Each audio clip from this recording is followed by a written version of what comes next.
In my last video, I told you that contacting professor is the most important thing, one of the most important thing you can do for your master's or PhD in the United States to be funded.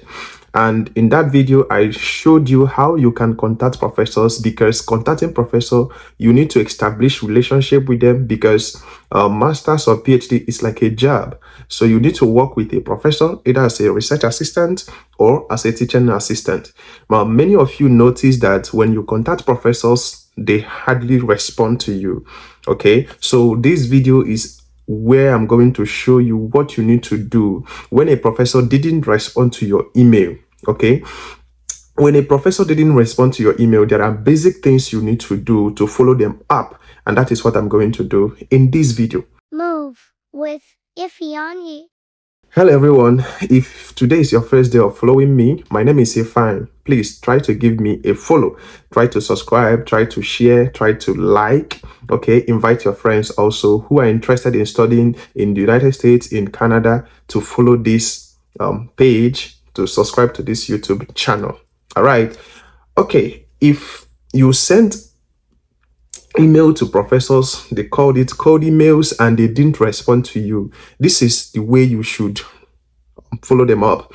The first thing I will say is follow them up after 1 week. Okay, if you sent an email, especially if we are in the application season, if you are in the application season for the next section, for instance, you want to start your application, you want to start your studies in fall 2024. Okay, and this is currently application season because we are in October, November, December. That's like when application is, everybody's trying to make the application. During that season, professors are usually busy and they have classes to teach.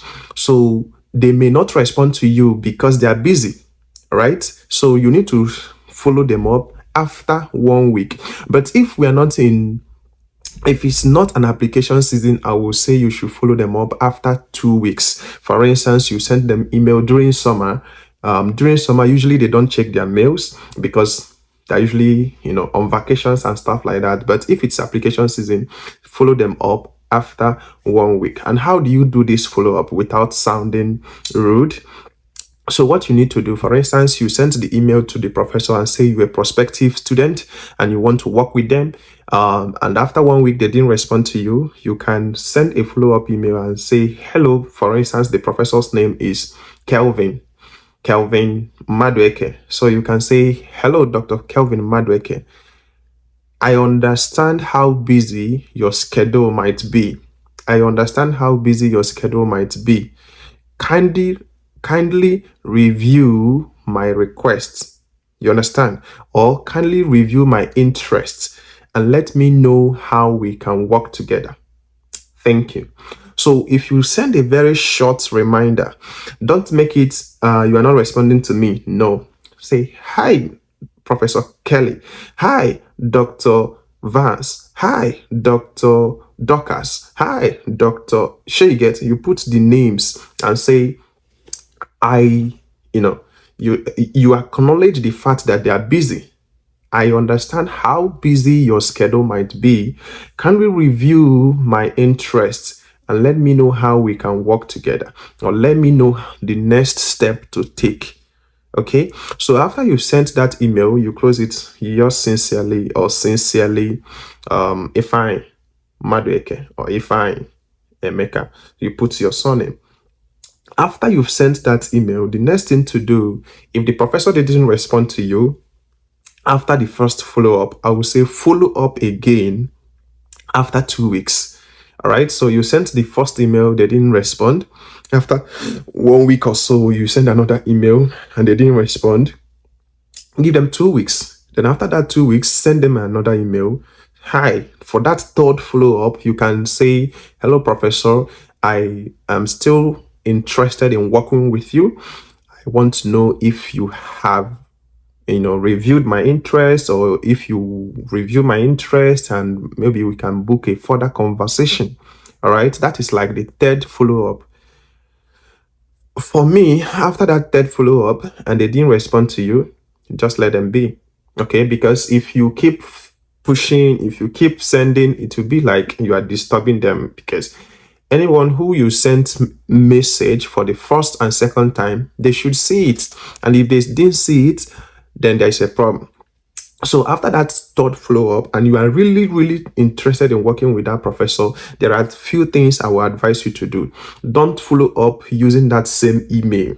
Okay, so send them a fresh email. All right, send them a fresh email stating the same thing. But mind you, the title of your email can make your email to go to the spam.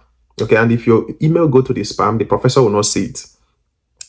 So you need to title your email very well, and that your title should be prospective grad student or prospective PhD student or prospective master student, so that that email can come to the primary inbox of that professor. If it goes to the spam, nobody will read it. Okay. Another thing you may do is to not attach a file, because in some schools, if you attach files, it will be like you want to sell something, or you want to make the professor to click, you want to maybe scam. So the next email you may send, I will advise you, don't attach any file if you think the professor didn't respond because your email went to the spam. All right, so that new email you are going to send to that professor, just review your tactic. Okay, review your tactic. Send a new email without attaching those extra documents. Maybe you attach only your CV, because the more files you attach, the more it looks like you are spamming the person. This is how the the software of email works. So if you attach more files, it feels like you want to spam them. So keep the email simple, attach your CV, and the words you are going to use, make sure you are not calling money, make sure you are not quoting high numbers or money you want to give the person, because if they detect money, it's going to go to the spam. All right, so put that into consideration. Just highlight the things you want to do, and tell the professor you want to work with them further. Nevertheless, if you've done this and the professor is not responding, I will encourage you to look for other professors. There are over 3,000 schools in the United States, and believe me, you will have many, many, many other professors out there who are more willing to work with you. Just go ahead and meet with other professors. All right, so this is the simple thing you can do. And in my next video, I'm going to teach you 5 things you should do so that your email will get responded to. A lot of people send emails and they don't get responses because they lack the basic emailing skill. Watch out for my next video and subscribe to this channel. Invite your friends. Thank you.